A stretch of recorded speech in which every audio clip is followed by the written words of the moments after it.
I'm gonna do my 2025 recap a bit different.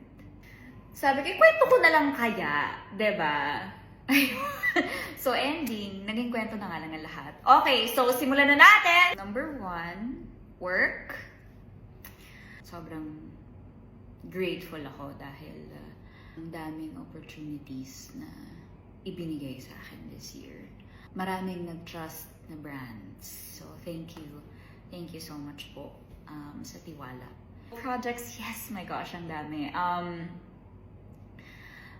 Nagkaroon ako ng... Teka lang. Bugs! Sabi ko sa inyo eh. So, okay. Ayan. Sabi ko sa inyo, talaga, nagkamali ka ng binangga, Ems. Acting projects, my God, sobrang kinikilig ako kasi nakagawa ako ng TV series, Beauty Empire, and sobrang love ko yung genre, sobrang love ko yung story, family revenge drama, and 2 pelikula. Actually, 3 projects na yun, kakaiba talaga yung genre nila. Isang pelikula, P77, pinalabas siya sa sinihan this year. Siyempre, my God, sobrang memorable sa akin ng Contrabida Academy na nag-launch din sa Netflix this year. Actually, di ko alam kasi kung pwede ko sabihin. A few days ago, or maybe last week, I already had a meeting with the management for my next TV project for next year, and I'm just so excited. But yeah, next year na yun. Okay na yun. So, yun lang. Okay, so basta I have so much to be grateful for in terms of work this year. So, next, friends. I definitely made more time for my friends this year. And I'm so happy I did. Grabe, nakapag-catch up kaming lahat this year. And may mga inaanak na rin ako. Grabe. Nakakakilig. And yun, ang saya. Ang dami ko palang kaibigan. At saka I'm also proud to say na marami din akong naging mga bagong kaibigan. Okay, next. Family. In fairness, this year, parang mas nakapag-communicate kami ng maayos ng family ko. Ng parents ko, well, kami naman ng ate ko ever since. Kahit nonsense or full of sense, lagi naman kami nag-communicate talaga. I got to spend more time with them also. I-next ko na rin yung health. Dahil proud ako, dahil kami ng parents ko, hindi kami na ospital this year. Yay! Hindi kami nagkasakit this year! Daddy, congratulations! It's such a huge achievement, especially for me, kasi sakitin din talaga ako. Kaya surprising din na hindi ako nagkasakit this year. So, saya. Next! Pwede ba mag-start yung video nang hindi gumaganon? Okay, next is travel. Kadalawang travel ako this year. So, una, yung sa Seoul, Korea. Very first, ko yun?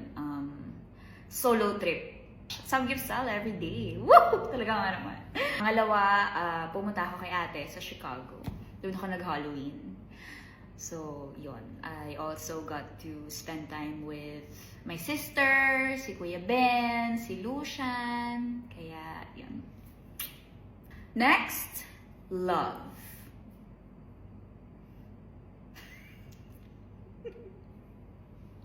So, sorry, Joseph. Bahala na kayo. May kanya-kanya naman kayong kwento eh. Bigay ko na sa inyo yan. Joke lang. Love, well, I learned so much about it, and I definitely learned from it. this year. The only person who can and will love me unconditionally is myself. Kaya naman, I've become my own sugar mama. Diba? Ni-spoil ko talaga ng bongga ang sarili ko this year. Parang, sige, tara, Valentine's tayo sa Korea, ganyan. O, punta ka kay Ate Abby, business class, okay, go! Well, syempre, pinaghirapan naman natin ng bongga yan, diba? So, pero diba, bigay lahat, bigay hiling. Gusto mo mag-steak? Okay, diba? Parang I took myself to all the cafes I wanted to go to. I took myself to all the movies I wanted to see this year. Talagang walang excuses. Kung anong gusto ko, binibigay ko sa sarili ko. Next, personal growth. Talaga nga namang nag-grow talaga tayo this year. My gosh. Halata naman, diba? Hello. 10 pounds. Grabe, sobrang active ko this year. My God. Cannot believe I'm saying that. I tried Pilates, pag may budget. Mahal kasi. Tennis. Try ako mag-tennis. Nagsuswim training na rin ako ngayon. Talaga nga naman. And last but definitely not the least, I fell in love with running. I started running January of this year. But I actually fell in love with it when I first joined a charity fun run. I think it was for children with cancer. Na-realize ko na kumbaga, hindi na lang siya para sa healing ko. I could actually help others.